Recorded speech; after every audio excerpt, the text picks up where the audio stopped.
قرآن چیخ چیخ کے کہہ رہے ہیں کہ جو نماز نہیں پڑھتا اللہ کے ہاں وہ مسلمان نہیں ہے۔ صحیح مسلم میں یہ حدیث لکھی ہے 246 کہ بندے کے کفر اور ایمان، شرک اور اسلام کے درمیان فرق کی نماز ہے۔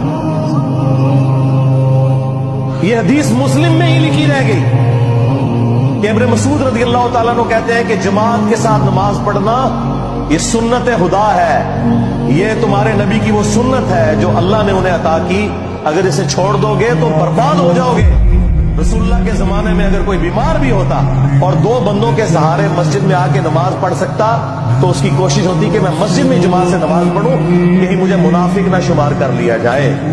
جماعت چھوڑنے پر رسول اللہ کے زمانے میں سمجھا جاتا تھا صلی اللہ علیہ وسلم کہ بندہ منافق ہے۔ صحابہ کرام کو، اہل بیت کو کب معلوم تھا کہ ایسی امت بھی آنے والی ہے جو آپ سے بڑا عشق رسول ہونے کا دعویٰ کرے گی اور نماز ایک نہیں پڑھے گی۔